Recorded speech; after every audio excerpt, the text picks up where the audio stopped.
Hello everyone, welcome to प्रारंभ SSC. मेरा नाम नेहा राठौर है और आज हम लोग पढ़ने वाले हैं डिकोडिंग द कॉन्स्टिट्यूशन। आर्टिकल्स के बारे में हम पढ़ेंगे आज 1 to 100 और उसके बाद हम लोग 100 से 200 पढ़ेंगे, मतलब इसके पार्ट्स आएंगे आगे।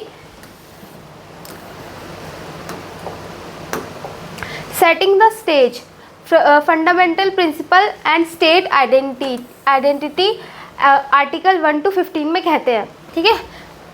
sovereignty defined, citizens right and state independent identities के बारे में हम लोग पढ़ लेते हैं। Article 1 to 5 establish the nation sovereignty।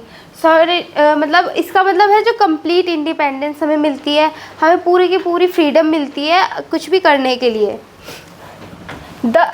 They outline its territorial integrate and national symbols और टेरिटरीज हमारी जो होती है वो हम उसके बारे में बताते हैं।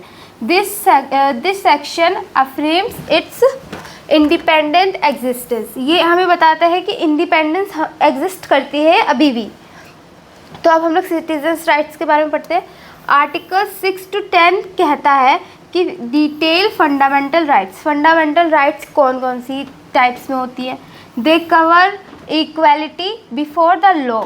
दे इक्वालिटी कवर करते हैं लॉ में और बेसिक फ्रीडम्स में, जो हमें फ्रीडम्स मिलती है, वोट्स के लिए फ्रीडम्स मिलती है, हमें वर्क के लिए मिलती है, एजुकेशन की फ्रीडम, इन सब की। These articles set the stage for individual protection. ये हमें इंडिविजुअल प्रोटेक्शन प्रोवाइड करता है। स्टेट आइडेंटिटी के बारे में पढ़ लेते हैं। आर्टिकल 11 to 15 हमें डिफाइन करता है द स्टेट आइडेंटिटी। स्टेट की क्या आइडेंटिटी होती है। They specify the official language and national emblem. अब ये हमें सिटीजनशिप्स के बारे में देता है कि हम लोगों के पास इक्वल राइट होती है। हर लैंग्वेज, हर नेशनलिटी हमारे स्टेट में वर्क करती है। दिस सेक्शन solidify national choice and purpose। ये नेशनल पर्पस के लिए होती है solidified. Upholding rights, fundamental freedoms and citizens duties. अब हम लोग इनके बारे में पढ़ लेते हैं कि आर्टिकल 16 to 35 क्या कहता है। Freedom ensured, social protection, civic responsibilities, ठीक है। Article 16 to 25 generate essential freedom. हमें ये फ्रीडम प्रोवाइड करता है पूरी तरीके से। These include freedom of speech and religion. ये हमें फ्रीडम देता है कि हम लोग अपनी बात को रख सकते हैं किसी भी चीज़ में, और किसी भी रिलीजन को ये एक्सेप्ट करते हैं कि हाँ फ्रीडम है तो मिली है तो यूज़ करो। They also protect the rights assemble and association.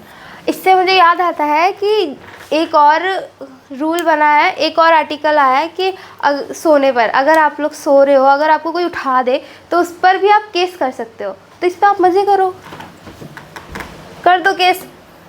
Article 26 to 30 कहता है address social and economic rights. हमें ये सोशल और इकोनॉमिक राइट्स भी प्रोवाइड करते हैं। They cover the rights education and health care और एजुकेशन की भी राइट्स देते हैं। Section emphasize welfare provisions for citizens. ये सिटीजन्स के लिए हमारे भले के लिए ये सब देते हैं, ठीक है। आर्टिकल्स 31 to 35 कहता है कि आउटलाइन सिटीजन्स ड्यूटीज़ क्या है, ठीक है। Include contributing to national development, कि हमें कंट्रीब्यूट करना चाहिए कि नेशनल डेवलपमेंट में। They also specify obliging to uphold the constitution के बारे में भी ये हमें बहुत जानकारियाँ प्रोवाइड करते हैं। द लेजिस्लेटिव पावर क्या है। Structure and roles of parliament. Article 36 to 60 कहता है, ठीक है। Parliament structure. Article 36 to 45 define the legislative body. इसकी बॉडीज़ में हमें बताते हैं कि specify the bicameral system में क्या क्या कैसे हम काम कर सकते हैं। The power of composition of each house and detail house of representative senate election procedure. ठीक है, इसमें ये सब आते हैं कि कौन कौन सी कंपोजिशन बनाई जाती है। ठीक है, लॉ मेकिंग प्रोसेस कि लॉ कौन कौन से लॉ बन सकता है। ठीक है, legislative procedure they cover bills initial and passages the role committees and presidential assent in passive bill drafting debate and voting oversight and functions. ये सब हमें प्रोवाइड हो सकती है। ठीक है,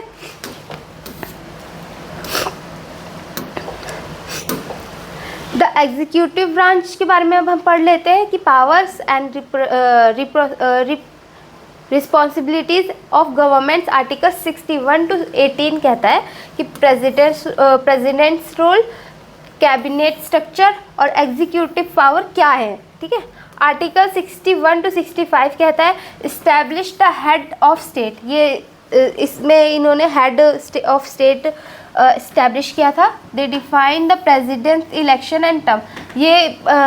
ये लोग पूरी तरीके से हामी तब भरते हैं जब उनके इलेक्शन और टर्म्स में प्रोवाइड होती है। ठीक है, पावर्स इंक्लूड अपॉइंटिंग ऑफिशियल्स। ये लोग अपॉइंट करते हैं जो ऑफिशियल वर्क के कारण काम करते हैं इसमें। ठीक है, तो अब कैबिनेट स्ट्रक्चर क्या है। Article 66 to 70 detail the cabinet and ministers के लिए ये रूल लागू होते हैं। ठीक है, दे आउटलाइन मिनिस्ट्रल रिस्पॉन्सिबिलिटीज़। ये इन लोगों के ऊपर बहुत सारी मिनिस्ट्रल रिस्पॉन्सिबिलिटीज़ होती है। The process of cabinet formation is defined. ये प्रोसेस करता है कैबिनेट फॉर्मेशन की डिफाइन के बाद। ठीक है, एग्जीक्यूटिव पावर्स क्या है। आर्टिकल 71 और 18 कहता है स्पेसिफाई एग्जीक्यूटिव अथॉरिटी। ये अथॉरिटी बहुत ज़्यादा इनके पास अथॉरिटी होती है किसी भी चीज़ की, रूल्स भी बदल सकते हैं। Includes implementing laws and foreign policies. इनके ये लॉज के और फॉरेन पॉलिसी के रूल्स इनके पास ज़्यादा होते हैं। ठीक है, emergency power are also outline. Emergency powers भी होती हैं। ठीक है, तो जुडिशियरी के बारे में हम लोग पढ़ लेते हैं। Ensuring justice and rules of law. ये जो हमें जस्टिस प्रोवाइड करते हैं और उनके बारे में जो रूल्स बनाए हैं वो बना है आर्टिकल 1895 में। 81 to 85 में हमें बताया गया है कि जुडिशियल इंडिपेंडेंस क्या है। Establish the judicial as an independent branch कि कोई भी ब्रांच खोलने से पहले हमें जुडिशियरी की परमिशन लेनी होती है। प्रोटेक्शन फॉर जजेस कि ये हाँ प्रोटेक्ट हो रहा है जजेस से। ठीक है, 86 और 219 कहता है कि कोर्ट स्ट्रक्चर क्या है।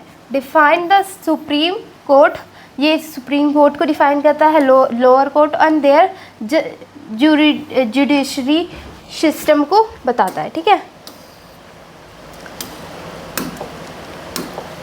91 to 95 कहता है legal procedure outlines judicial recovery review processor ensure fair trials and due process. ठीक है, these articles ensure the robust legal system.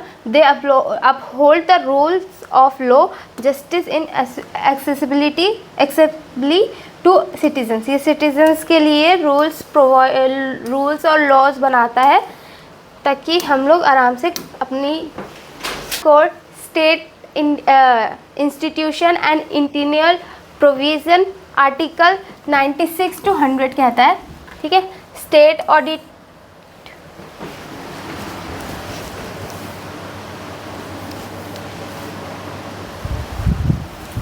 behind the core state institution and interior provision। Article 19 and 100 कहता है कि state audit and economic council, foreign relations and transitional rules क्या है। ठीक है, तो हम लोग पहले स्टेट ऑडिट पढ़ लेते हैं। आर्टिकल 96 कहता है establish the state audit institutes हम लोगों को इस्टेब्लिश करने चाहिए कि इट्स इंश्योर फाइनेंशियल एक्सेसिबिलिटी, ये इसकी फाइनेंशियली भी बहुत हेल्प करता है और उसको इंश्योर करता है कि हाँ वो फाइनेंशियली स्टेबल हैं, ठीक है।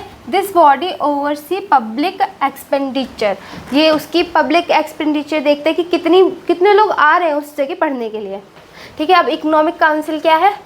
Article 97 create an economic advisory council, ठीक है। इकोनॉमिक काउंसिल बैठाता है वो, ठीक है। It's provides policy recommendation, policies भी बहुत ज़्यादा रिकमेंड करता है, बहुत सारी पॉलिसीज़ बनाते हैं। This body guides national economic strategies, ये गाइड करता है इकोनॉमिक स्ट्रेटजीज़ को नेशनली। अब हम लोग फॉरेन रिलेशंस पढ़ लेते हैं। आर्टिकल 98 कहता है कि outline principles of foreign policy, ये अब फॉरेन पॉलिसीज़ के बारे में बहुत बताते हैं, ठीक है। It includes adherence to international laws, ये इंटरनेशनल लॉज के बारे में बहुत बात करते हैं, ठीक है। दिस गाइड्स डिप्लोमेटिक इंगेजमेंट्स, ठीक है, ये बहुत डिप्लोमेटिक्स भी होते हैं, ठीक है। ट्रांजिशंस रूल्स, आर्टिकल 99 to 100 कहता है कि content interior provision they manage the transitions to the new constitution, ये न्यू कॉन्स्टिट्यूशंस को बनाता है, असेंबल करता है, ठीक है। This ensure a smooth implementation process, ठीक है। तो हम इसके कुछ की टेकअवेज पढ़ लेते हैं। तो the interconnected fabric of governance, integrate system, check and balance, cities centric, fundamental and blueprints, ये सब इस पे हैं, ठीक है। These first 100 articles create a conscious framework, they demonstrate the careful design governance. This constitution is truly a living document, ठीक है। तो मैंने जैसा बताया कि अभी ये सिर्फ हमारी सिर्फ 100 है, आगे भी बाकी आएंगे, तो ये पार्ट 1 है। तो अभी जो मैंने बीच में आपको बताया था कि वो 21 जो कहते 21 नहीं सॉरी स्लीप वाला है, तो उसको आप लोग 21 पार्ट 3 में भी आया आर्टिकल 21 में। तो आज के लिए बस इतना ही। Thank you so much.